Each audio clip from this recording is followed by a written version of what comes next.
de l'événement. On verra pendant le concert. Pendant le concert, oui, avant, on ne sait pas faire des pauses avant. On se dira le timing à partir du moment où vous pouvez commencer à tourner pour prendre vos pauses. Ce sera vers le milieu du concert. Voilà, on a eu les pulls, les t-shirts pour demain.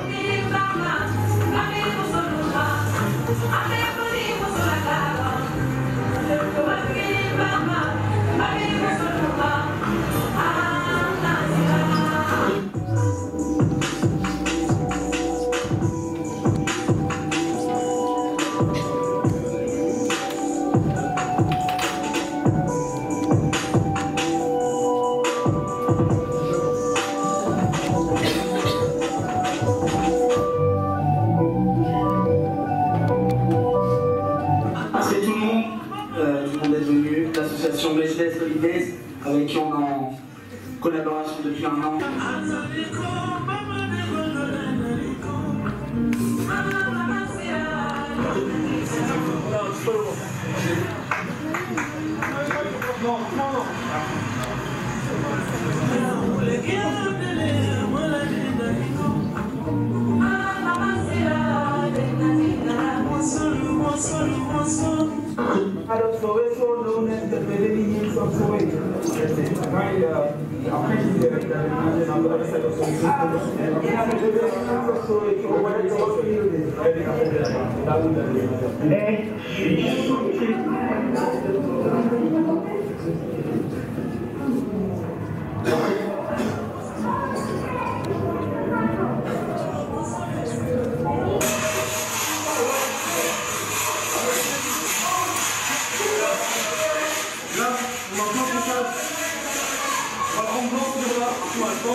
Le nom des enfants est ici. Ça, c'est le nom du groupe. On va chercher. Ça, c'est le nom.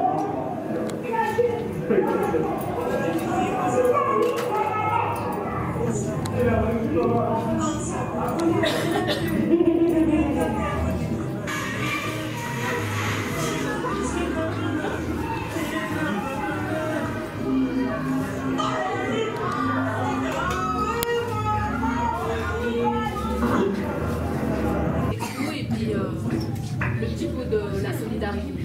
Pero basta que no estés junto a mi lado, no es que no confíe en ti, es que ya te lo he explicado, que si dos personas se aman no pueden estar separados, entiendes lo que digo ahora, es un martirio vivir siempre a mil por hora, en situaciones donde falta solo hay mi alma, yo amor te pido, que tú nunca me lleves al olvido, que lo más difícil de eso no se te correspondió, mi ser soporta, lo que imagino por dentro me ahorca, mientras siento ese sonido de una bomba como explota, cuanto más se de soportar, si nada reconforta, cuando ofrezco mi cariño y siento que nada te importa. Esperando que tú vuelvas y si no sientes nada, espero que tú entiendas que tu recuerdo sigue a mí. Ya no sé si hay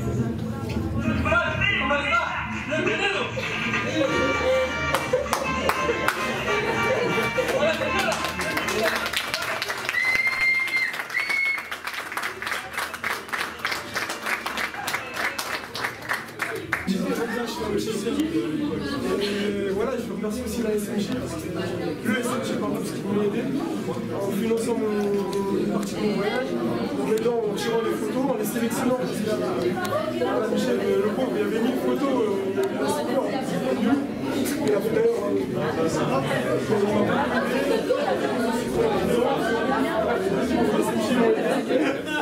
merci encore, parce que vous êtes tous venus. Voilà, même ce qui est venu à 6h du matin, je m'en vais à l'aéroport. Merci à Ami, Mel, à tout le monde, parce qu'il y a beaucoup de tout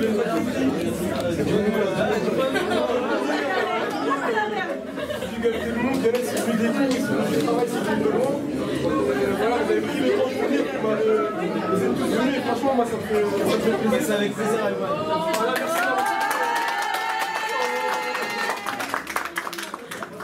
Donc voilà, si vous avez des questions sur les photos, n'hésitez pas. Donc il y avait un appareil photo, c'est l'appareil photo de Marie. mon iPhone 5S, un appareil photo Samsung et un peu de Photoshop. Non, le Photoshop c'était juste pour retoucher les photos, pour recadrer les photos. Mais voilà, sinon c'est quel le Machu Picchu? Là c'est le Machu Picchu. Faut savoir qu'en 2020, il va fermer. Ce sera un peu accessible. Donc tous ceux qui sont foutus de ma gueule comme Mounir qui m'a dit tu vas faire 2 heures de vol pour un tacos, bah tu vas dans ma voiture parce que je suis parti. Parce que voilà, il commence à se dégrader. Il y a eu beaucoup de secousses, les gens ils le dégradent. J'avais vu ça Là j'ai mis 30 minutes pour ça. Non, 30 minutes. Je te jure, voilà, j'ai même le chrono. Non, là, il y a un minute. La bande des lilas, ça en fait. Mais non, c'est très raide, franchement. C'était pour ça. Franchement, les Péruviens, faut savoir que le Pérou, c'est comme le bled. Hein. C'est le même système. Les transports, les Arabes, ils disent 1 heure, ils viennent 2 heures après. J'avais rendez-vous à 2 heures, ils sont venus à 4 heures. Pour la petite anecdote. Donc voilà, là c'était sur 5 km, ça se voit pas, mais voilà, j'ai marché 5 km, je vais faire en 1h30 à pied. C'est pas parce qu'il y en avait, ils venaient te proposer de monter en cheval pour 60 soleil, tu connais, je suis en voir. Donc c'est mort. Et voilà, il y a quelques photos. Vous avez vu sur les vidéos, il y avait de la neige.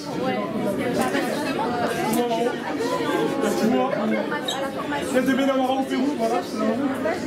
Et ça c'est quoi ça? Ça c'est la Bolivie. J'ai rencontré des gens en fait au Pérou. Voilà, exactement. J'ai pris un petit car première classe comme dans l'avion pour 7 balles. C'était le feu.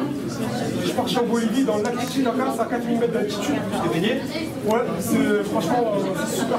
3 degrés à peu près la température. 3 degrés. L'eau, la température. Ouais, 3 degrés. Et ouais, j'étais quand même en tenue. Tu vois, j'étais comme ça.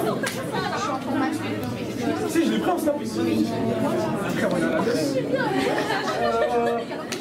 Ça c'est une mine de sel. En fait ça vient direct de la montagne. Et en fait c'est un système de décantation. Ça vous rappelle un peu les cours de physique chimie. Plus ça coule et on va dire plus tu descends et plus le sel il est pur. Tu vois. Ça c'est une péruvienne. Tu lui as dit je reviens bientôt avec les familles. Voilà, ça j'ai pris ce monsieur parce qu'en fait il ressemble un peu aux policiers japonais. Parce qu'en fait il faut savoir que là-bas il y a eu la Seconde Guerre mondiale. Une vague d'immigration de japonais et de chinois qui est très importante. Ça se voit même physiquement sur les traits physiques et sur l'alimentation. Ça j'ai l'impression que c'est ça. Là c'est ils sont marqués aussi par on va dire les Américains. En fait ils dansaient comme les Texans, ils avaient les Texans en dansant. Vous savez ils avaient des sortes de revolvers. Ça c'est une photo, pour moi c'est la préférée avec celle-là. Ouais, ça va. Celle-là elle est magnifique. Celle-là, je l'ai prise ici. Donc là elle devait être l'équivalent du Fiagier ici vers 6 h du mat. Ouais, c'est ce que je fais. Voilà, au milieu. Bah c'était dur. Là où j'ai tourné la dernière vidéo. Tu t'accroches, ça va? Juste là. Avec les 15 personnes, j'ai chauffé des Québécois, des Colombiens, des Vénézuéliens, de tout. Je les ai chauffés, on a dansé, on a failli mourir. Franchement, moi j'ai failli tomber. On a 2 autres aussi qui se sont cassés la gueule, mais on va dans la vidéo. Voilà, ça c'est encore la Bolivie. Non, ça c'est Pino.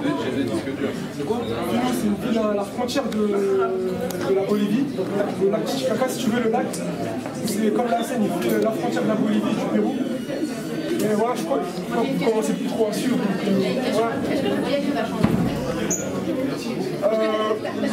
L'ambition de changer en Est-ce que tu es devenu un autre homme? La vérité, on va dire que... Ouais, mais il y avait les travaux aussi, tu connais. Honnêtement, ouais, je pense que je suis un homme changé, après je suis mort. J'ai mûri. J'ai plus de confiance en moi. Je suis moins timide. J'ai encore ce petit côté déconneur. Il faut savoir qu'au Pérou c'était mon pays, hein. J'arrivais à tout, c'était la Tunisie. J'arrivais, je faisais tout n'importe quoi que vous voyez dans les snaps. Voilà, non mais t'inquiète pas, c'est juste un qui s'inquiétait. Voilà, franchement ça m'a... J'ai eu le temps de... Ah, c'était chaud, la vérité c'était chaud. La vache, ils ne connaissent pas, le végétarien c'est chaud. Je vous ai préparé un petit plat péruvien. J'espère qu'il va être bon, j'espère que vous n'allez pas avoir d'intoxication alimentaire. Bien sûr, je vais vous préparer, c'est un ceviche. En fait, c'est. Vous savez tout ce que je déteste les sushis, poisson cru, tout ça, c'est pas mon délire. C'est du poisson, il est mariné avec sel, poivre, piment et citron, avec un peu d'oignon et patates douces et un peu de maïs. C'est du poisson qui cuit en fait grâce à l'acidité du citron, il faut savoir. C'est comme si c'est un peu comme un poisson mi-cuit, donc c'est assez original sur le goût et la texture. Et voilà, j'espère que vous allez aimer. Et franchement, voilà, merci encore d'être venu parce que ça me fait plaisir. Moi, le voyage aussi, je l'ai fait pour moi, mais j'ai aussi fait pour vous. Comme j'ai dit, écoute, on va te parler. Voilà, pour le partage avec vous, c'est vrai que moi j'aime beaucoup partager. Et voilà, maintenant, peut-être un jour, ce sera vous. J'espère, Miami, pas avec Amine en tout cas.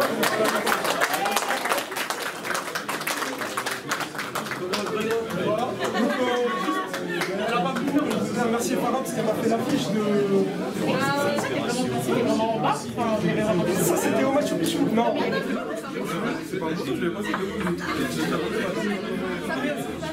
Ça va. Merci mignon.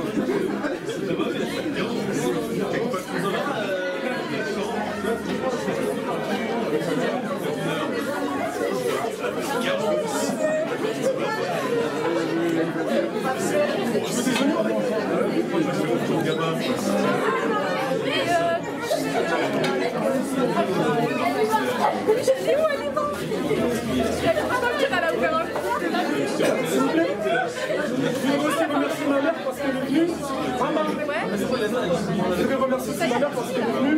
Et elle m'a aidé aussi à préparer tout ça. Merci ma mère. J'allais pas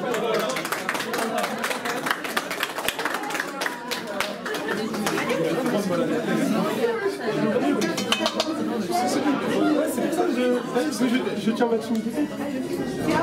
Ça c'est bien pour ça que je suis.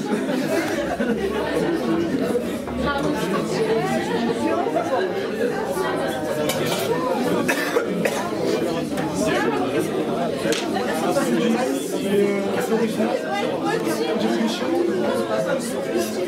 Non, c'est bien. C'est un peu dur.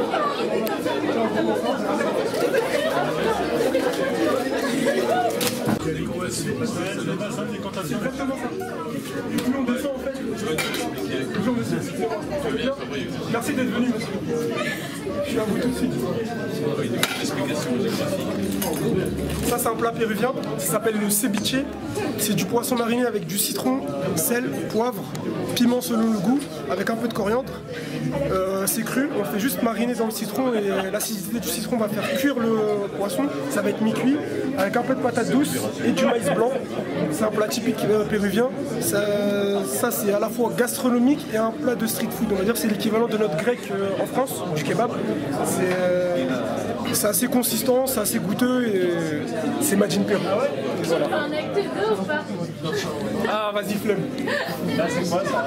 Du coup ça a changé ton alimentation tout ça, même ce voyage. Ça a même changé... franchement j'avais quand même un peu de mal à trouver, parce que voilà, comme je suis professeur musulman, je mange halal, c'était difficile un peu de trouver des plats on va dire un peu végétariens, parce que là-bas c'est des grands consommateurs de poulet. Et après bon, comme je peux le voir, c'était un voyage, c'était pas des vacances, c'est pas la même chose. Là franchement tu cours à droite à gauche toute la journée, t'as pas vraiment le temps de manger, mais il y a beaucoup de, on va dire c'est comme les pack d'ici avec leur marron et le maïs. Là ils ont des petits sandwichs, ils font des soupes, ils font des riz façon thaï, parce que comme j'avais expliqué auparavant, il y a une empreinte asiatique issue de l'immigration de la fin de la Seconde Guerre mondiale, donc des Japonais et des Chinois. Donc on retrouve les plats à base de nouilles, à base de riz sauté, tout ce qui est poulet un peu caramélisé, etc. Forcément, moi, j'avais pas trop le temps de manger, mais j'ai réussi j'ai goûté les plats, on va dire, végétariens, même, comment ils appellent ça, végétarien, et l'autre c'est quoi, vegan, les plats vegan, et j'ai goûté un steak de lentilles, franchement c'est bon, la vérité c'est super bon. Un steak de lentilles? Un steak de lentilles, okay. C'est bizarre, mais c'est super bon. Déjà il y a beaucoup d'énergie dans les lentilles, il y a beaucoup de fer, déjà c'est... Ah ça je sais pas, moi je suis pas nutritionniste. Ah, oui, non mais je te le dis. C'est possible, oui. Mais franchement moi j'ai bien aimé, et voilà j'ai découvert aussi beaucoup de fruits que... On va dire qu'ici à l'exportation, quand tu l'achètes ici ça coûte une blinde. Tu le retrouves en grande surface ou au marché, tu vas payer 6 € l'unité. Là-bas je l'avais pour 60 centimes, ce qui est quand même énorme. y a même des fruits qui ne peuvent pas être exportés, parce que pour des raisons sanitaires, tout simplement. Donc voilà, je me sens quand même un peu... Je me sens un peu privilégié, ouais, bon appétit. Je me sens privilégié, on va dire. Et voilà, de me dire que j'ai accompli ça à 20 ans, franchement, en fait, j'arrive toujours pas à y croire. Moi, je rêvais d'aller au Pérou dans un futur proche. Et là, maintenant, je ne sais pas où aller plus tard. Donc, il va falloir réfléchir. En plus, j'allais te demander ton âge, mais tu m'as dit J'ai 20 ans, voilà. Donc, tu es la preuve vivante que le voyage forme la jeunesse. C'est très beau, ça. C'est très beau et c'est vrai. Ça, en plus, voilà, je l'avais déjà en tête, ce voyage-là. Je voulais le faire auparavant, mais voilà. Ça demande quand même de l'argent, ça demande du temps. J'ai travaillé, j'ai mis de l'argent de côté. La SMJ ainsi que la mairie de département m'ont aidé grâce au projet Cap Vacances. Sans ça, je ne pense pas que j'aurais l'ambition de le faire. J'avais l'idée, mais je n'avais pas l'ambition de le faire. C'est ce qui m'a propulsé. Et après, voilà, comme c'est mon premier grand voyage, on va dire que ça m'a coûté un peu plus cher que pour certaines personnes parce que j'ai privilégié la sécurité. C'est la première fois que je pars seul dans un grand pays et aussi loin. T'es parti seul, sans personne? Sans personne, qu'avec Dieu, comme on dit. Qu'avec Dieu, c'est tout. Sans personne. Et avec de l'argent? Avec de l'argent un petit peu. Et à l'aventure comme ça, sans destination? Sans sac à dos aussi. Tu vois, je suis pas encore dans ce délire-là.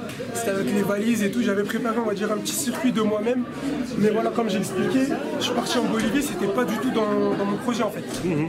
J'ai rencontré des gens au Pérou. Ils m'ont dit voilà, tu peux aller en Bolivie à 2 heures de route. Tu prends le bus, t'en as pour 7 €. Je dis allez, pourquoi pas. Je suis parti là-bas, je savais même pas si j'allais trouver un toit. Donc t'as fait un j'irai dormir chez vous du 9-4, c'est ça? Voilà, exactement.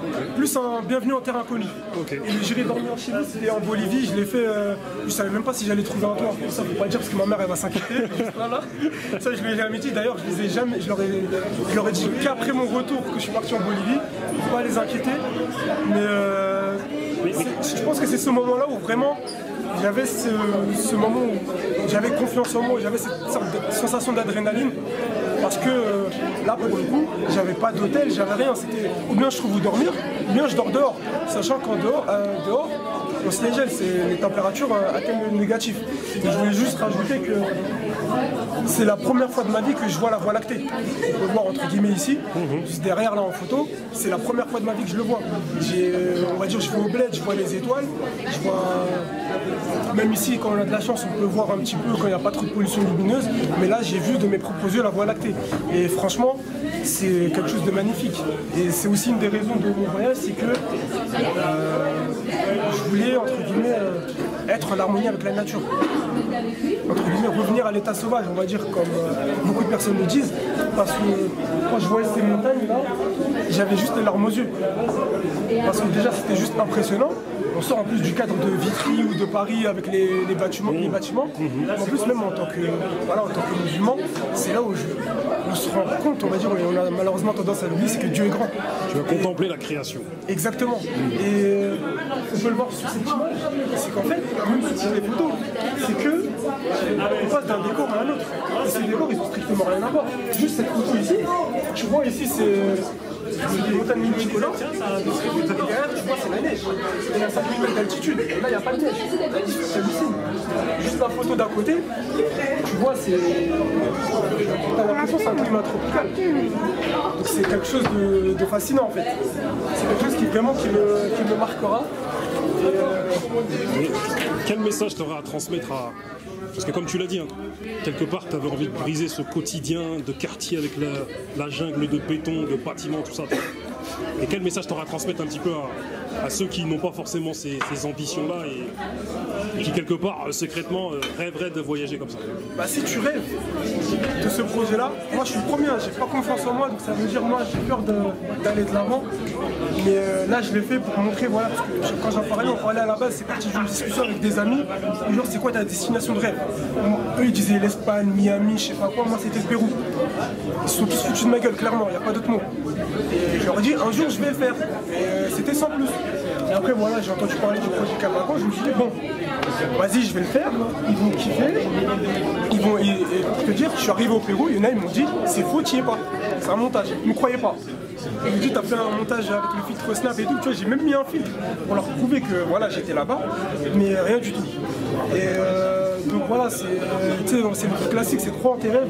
Mais même ce que les gens te disent, n'écoute pas les gens. Peu importe ce qu'ils vont dire, que ce soit un rêve ou non. Écoute les gens dans le sens où, voilà, si c'est une critique, on va dire positive, qui peut te permettre de t'améliorer, écoute-la. Après, à toi de voir si tu dois la mettre, comment dire, tu dois l'appliquer. Ça, c'est à toi de le voir. C'est pas, personne ne pourra te dire, applique ce qu'on t'a dit ou pas. Ça, c'est à toi qui te faire. Prends toutes les critiques en compte, analyse-les, et ensuite tu les appliques.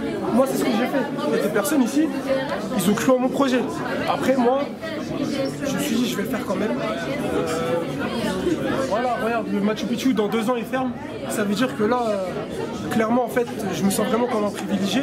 Parce que ça veut dire que dans 2 ans, il n'y aura plus personne qui pourra aller là-bas. Si je dis pas de bêtises, je crois que ça fait partie des 7 merveilles du monde. Donc ça veut dire que bientôt, on va dire qu'il n'y en aura plus que 6. Il y en aura 7 techniquement, mais 6 accessibles. Donc, tu as une idée en tête, même si ça prend du temps, attends le bon moment pour le faire. Ça ne veut pas dire que moi, mon projet, ça fait 3 ans que je l'ai en tête. Ça fait 3 ans. Je ne suis pas allé l'année dernière, je ne suis pas allé l'année d'avant. Voilà, j'ai travaillé, j'avais mes raisons personnelles, je faisais des travaux chez moi et tout, j'ai pas eu le temps, mes études, tout ça. C'était pas le bon moment. Après voilà, on va dire que Dieu m'a dit bon maintenant c'est le bon moment. Je suis allé avec l'accord de mes parents. Ça a été difficile de les convaincre, mais c'est le plus important. Et voilà, maintenant regarde, il y a beaucoup de gens qui sont venus pour notre association. Ils sont surtout venus manger, on les connaît. Mais voilà, c'est fonce. Prends ton temps, mais fonce pas bêtement. Tu prends ton temps, mais essaie d'atteindre ton objectif. Tu vois, on va faire comme Mac Taylor, il dit, tu vois, il parle d'il y a 10 ans et tu vois, on dit que c'est un avant-gardiste, tu vois. C'est ça, tu fonces, mais tu prends ton temps. Soit fais quelque chose de manière réfléchie. Moi, voilà, comme ma mère elle a dit, j'ai mis à peu près 3 mois pour le préparer. Là, je sais pas où est-ce qu'elle est, mais voilà, j'ai eu beaucoup d'aide. On m'a aidé pour préparer mon voyage parce qu'il y a beaucoup de choses que j'ignorais. Tout ce qui est des trucs des vaccins, de m'enregistrer auprès de l'ambassade de France pour qu'ils sachent que voilà, je suis au Pérou, je vais là et tout, au cas où s'il m'appelle. Tu vois, tu fais quelque chose de manière réfléchie. Et après, toi, moi, voilà, mon projet, doucement, je le voyais qui commençait à avoir quelque chose. Jusqu'au jour où je suis parti, je crois que je m'en suis rendu compte au bout de 2 jours que j'étais au Pérou, que ça y est, je l'ai fait. Et au bout de 2 jours, moi j'étais là, je me rappelle, je parlais avec mon frère, il m'a dit c'est comment alors? Je lui ai dit écoute, si maintenant je dois rentrer parce qu'il m'arrive quelque chose, peu importe, je serai content. Parce qu'au moins je suis parti au Pérou. Voilà. Merci encore et merci à vous d'être venus. Merci à ta détermination. Merci. Je suis désolé, j'ai été long.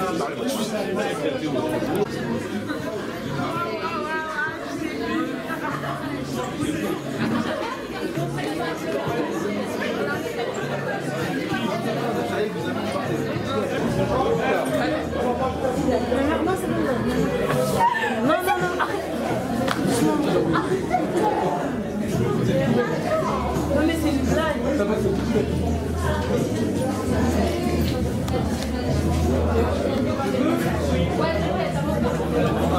Regarde, je suis pas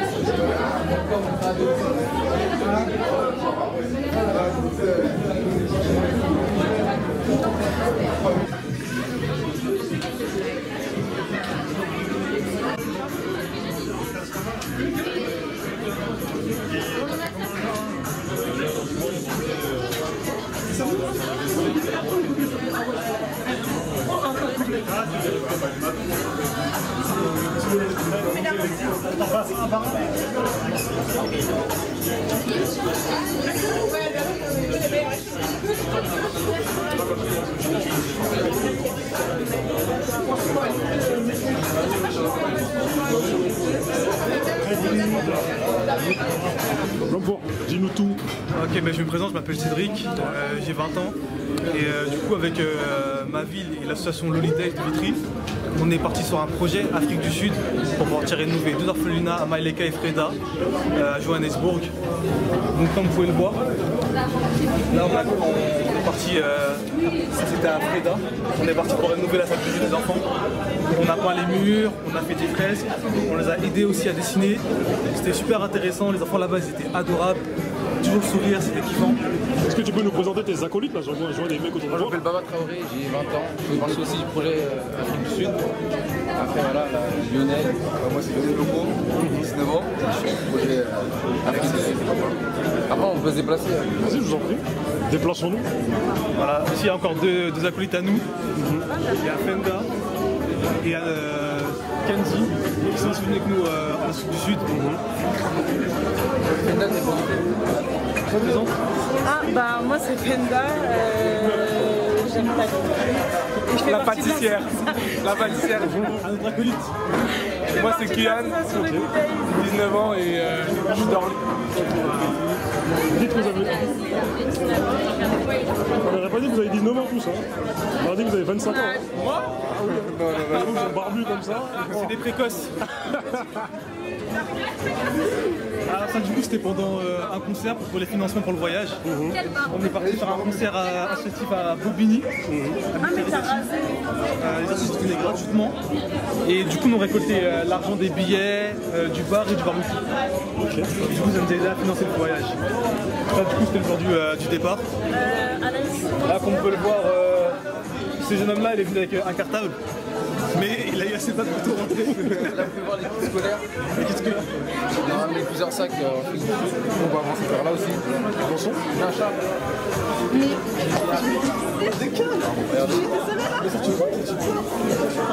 Là, c'est quand on faisait les courses pour les orphelinats. Là, c'était pour Frida, parce qu'ils n'avaient pas besoin de plus de peinture, tout ça. Mais là, c'était pour Malaika. Non. Ça, c'est les kits scolaires. Voilà, c'était avant le départ. Là c'était avec les enfants quand on leur a donné les kits scolaires. Voilà, vous pouvez voir. Là vous pouvez le voir, il y a la star. Ouais. Oui j'ai vu ça, mais j'ai reconnu. Non ça va, t'inquiète pas. En lunettes noires, normal.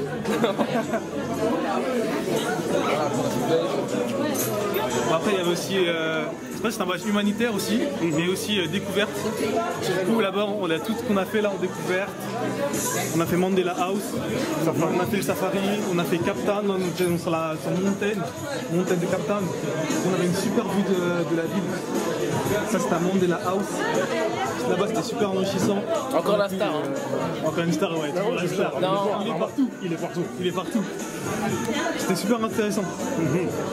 Ce voyage là, est-ce qu'il vous a vraiment changé? Ouais. Est-ce que vraiment votre vision de... J'ai posé un black. Le black, bien sûr. Non, ça a changé. En fait, tu dis surtout une seule chose. Tu dis qu'en France, vraiment, t'es bien. T'es aidé, t'as tout. On est vachement insistant en France, faut le dire aussi. Et quand tu vas là-bas, tu te rends compte qu'eux, ils ont rien. Et pourtant, ils se plaignent pas comme... Ils sont contents, carrément. Ils sont contents, ils se plaignent pas. Alors qu'ici, on a tout. Et genre, ça se plaint pour des trucs bidons, genre... oh, j'ai pas réussi à avoir la dernière voiture que je voulais, ou que des trucs cons. Et du coup, ça te change ta vision de vie. Tu te dis, ouais, quand tu te plains moins, on va dire, t'es plus débrouillard. C'est bien. Parce que souvent, les mecs de quartier, souvent, par rapport au fait que les quartiers sont les populations les plus pauvres de France, se plaignent de la pauvreté, si et ça, tu vois. Et vous, le fait que vous êtes parti là-bas, vous soyez parti là-bas, ça vous avez relativisé là, vous avez dit là, franchement... C'est pas pareil. Est-ce que vous avez un souvenir qui vous a marqué là-bas? Moi c'est les petits. Quand on est arrivé la première fois à l'orphelinat, tous les petits, ils ne connaissaient même pas, ils nous ont tous sauté dessus. Et vraiment, ça m'a touché. Vraiment. Après, je dirais la même chose. Après, le petit qui était venu nous voir, qui nous a dit genre, chaque année, on voit des personnes venir pour faire pareil que nous, hein. Genre humanitaire, tout ça. Des projets de ça. Mais genre, personne ne repart avec un enfant. Tu vois. Et genre, là, quand il nous a dit ça, vraiment, on ne savait pas quoi lui répondre. Parce que tu réponds pas à un enfant qui te dit ça en fait. Parce que genre, un enfant, en fait, il attend qu'une seule chose, c'est avoir une vie normale quoi. Genre, tu es touché par ça en fait. C'est touchant. Parce que là, vous étiez confronté à la vraie pauvreté. Ouais. On va dire une pauvreté pure et dure. Ouais. Et du coup, ça, lorsque vous êtes rentré, Comment vous avez vu les choses? Comment vous avez vu votre frigo même? Vous avez dit, il était rempli à mort. Ouais, il était vide, tu pars faire les courses, mais ouais. Non, mais c'était pas pareil. Ouais. Oui, vraiment, c'est pas rond.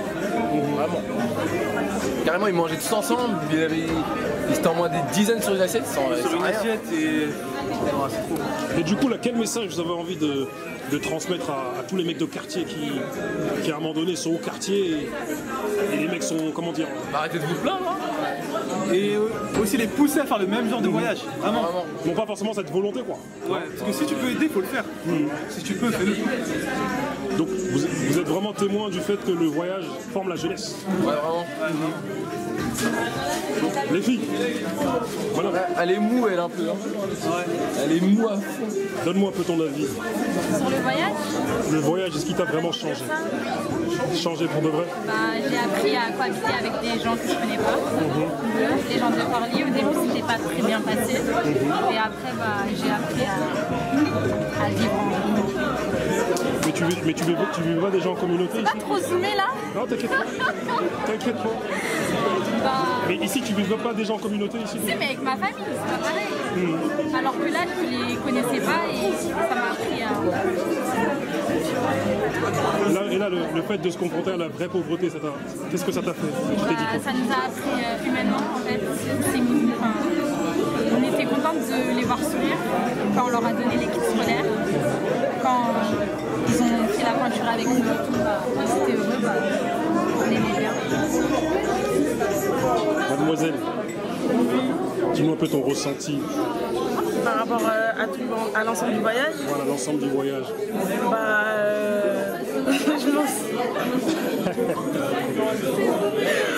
Bah, j'en suis ressortie grandie, je pense. Humainement, bah, ça nous a apporté beaucoup de choses par rapport aux enfants, à la pauvreté, même à la ségrégation, des choses comme ça. On voit encore qu'il y a encore des traces de l'histoire de l'Afrique du Sud. Ensuite, par rapport aux orphelinats qu'on a rénovés, on a pu leur apporter ce qu'on pouvait à notre échelle. Et même si c'était pas grand chose, ça leur a fait plaisir et bah, du coup, parce que comme tu le dis, vous avez été en Afrique du Sud. C'est un pays qui est beaucoup marqué par la ségrégation, par l'apartheid même, tu vois. Eh ma fille, c'est de moi. L'homme fort. Ma fille ou pas? L'homme fort, je tombe bien, là, faut venir. Ouais, on essaye, en tout cas, on est très content du résultat, de ce qu'ils ont pu faire sur le terrain. Au-delà de même de ce qu'on espérait, ils ont pu apporter un plus. Et comme ils ont un sentiment d'inachevé, on redonne rendez-vous mai 2019, Afrique du Sud. Parce que je disais à la jeune fille que vous êtes parti en Afrique du Sud, c'est pas un pays atypique, tu vois, marqué par l'apartheid, toutes ces choses-là. Et vous, lorsque vous avez été là-bas, comme elle a dit, vous avez vu encore des traces de l'apartheid, toutes ces choses-là. Oui, c'est-à-dire qu'il y a des personnes, par exemple Kylian, en étant sur le terrain, il n'a pas pu sortir dans certains endroits. Dans des quartiers chauds des Hillbrook. C'était chaud. J'ai vu des snaps, on dit hey, je peux pas sortir, c'est pas possible. En tout cas, ce qui est bien, c'est qu'on doit connaître en tout cas le devoir de mémoire. C'est un pays qui a beaucoup de sources, il y a beaucoup de choses à connaître. Et c'est cela important de faire un plus pour la population sud-africaine. Et du coup, là, en allant dans ce pays-là, en allant même dans plusieurs pays, parce que Holidays n'est pas son premier projet, toi. Holidays rentre parfaitement dans sa mission. On essaye. En tout cas, on est content. Au-delà de ça, c'est que la relève est prête, pas vrai? On est prête. Oui, on est prête. En tout cas, on repart quand vous voulez. On repart 6 fois par an. Ouais, par an, c'est bien. 6 fois par an. Pour vous, quel est le mot de la fin? Pour vous, quel message vous voulez transmettre un petit peu? Bah, si je peux aider, vraiment mon frère, aide. Je reste pas là à te plaindre ou je sais pas, vraiment aide les prochains. Moi je voulais rajouter, si vous avez l'occasion de faire ce type de voyage, faites-le vraiment. N'hésitez pas, c'est un truc à faire. Franchement c'est enrichissant. C'est vrai. Je le conseille fortement. Voilà. Je peux rajouter que notre voyage il n'aurait pas été pareil s'il n'y aurait pas eu notre partenaire là-bas qui s'appelle Mara. Merci Mara, mais merci Loufiane aussi. Venez le 12 décembre à 6 rue de la Victoire, à Orlyville. Il y aura une autre restitution sur le projet, deuxième épisode. André Chédid, on s'investira à fond. 6 avenue de la Victoire à Orlyville. tous ceux qui viennent, moins 10%, avec le code LL10. Du coup, lui, tout droit. On va atteindre nos objectifs, coup pour coup. Et surtout qu'ils ont vraiment grandi humainement et c'était ça notre but. Michel, est-ce que tu penses qu'il faut faire plus de voyages comme ça, emmener plus de jeunes?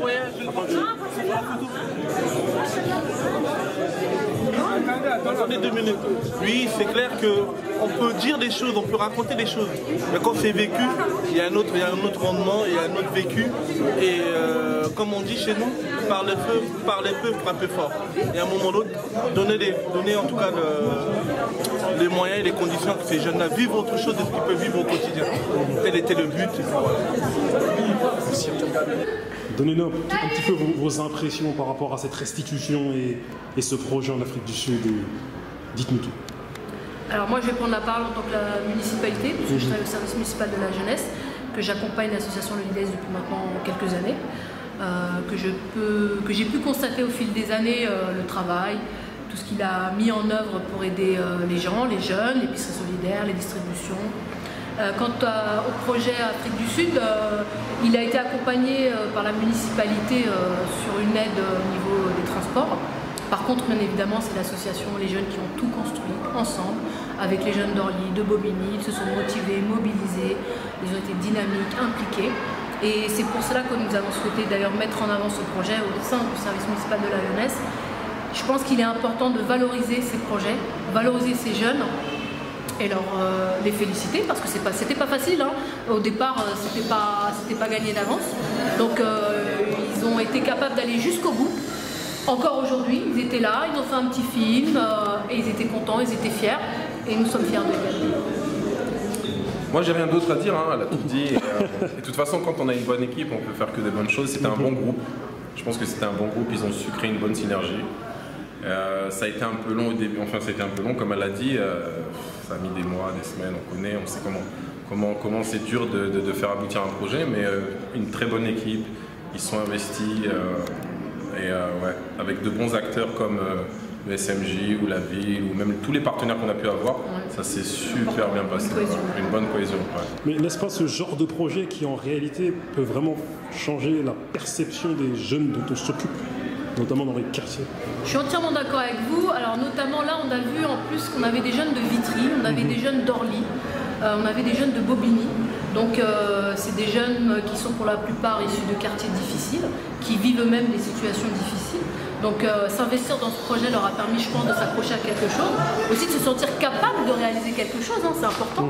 Et effectivement, le fait de partir à l'étranger, voir ce qui se passe, revenir ici sur son territoire, se dire on a pu m'accompagner, des gens qui m'ont entendu, écoutez, on m'a poussé, on m'a valorisé, on m'a donné les moyens d'y aller, de réaliser mon projet. Effectivement, peut-être que ces jeunes-là vont ensuite transmettre quelque chose en parlant à leurs copains, à leurs camarades, à leurs frères, à leurs cousins, à leurs parents. On a encore ce soir une maman qui est là, c'est très important. Effectivement, donc ces jeunes peuvent véhiculer un message et je pense que qui mieux qu'eux peut parler de ça, ce qu'ils ont vécu, la perception de la difficulté là-bas. Et puis, ce qui est important, c'est que pour mettre en place ce projet, eux-mêmes, ils ont rencontré d'énormes difficultés. Donc après, on se forge et j'espère qu'ils vont continuer. Parce que je relève vraiment ce que l'un des jeunes a dit tout à l'heure, celui qui est allé au Pérou, il a parlé de confiance. Il a dit aujourd'hui j'ai plus confiance en moi. Tout à fait. Alors ce jeune qui a monté ce projet au Pérou, lui il ne fait pas partie d'une association, il est venu nous voir, il nous a sollicité pour une aide financière parce que le billet coûtait beaucoup trop cher. Alors moi-même j'ai été agréablement surprise quand j'ai lu son projet parce que c'était je pars au Pérou manger des tacos, ça m'a bien fait rire, mais je l'ai reçu, il était déterminé. C'est vrai qu'il a un grand manque de confiance en lui et qu'il est revenu plus nourri et plus grandi de cette expérience. Et il a vu aussi qu'il y avait on était derrière lui, on l'a pas lâché, on l'a soutenu, on l'a encouragé. Je pense qu'il faut vraiment les encourager dans cette démarche. Je peux y arriver, j'ai peut-être pas beaucoup de moyens, je peux trouver des moyens extérieurs. Il a été jusqu'au bout de son projet et il a été jusqu'au bout de son rêve. Et franchement, chapeau. Monsieur? Non, je pense que là, elle a tout dit. Je peux pas. Si je rajoute quelque chose, ça va faire tâche. Parce qu'elle a tout dit et je ne rajouterai rien. Ok, merci à vous. Merci. Et bravo à tous ces jeunes, en tout cas, et à toutes ces associations. Merci.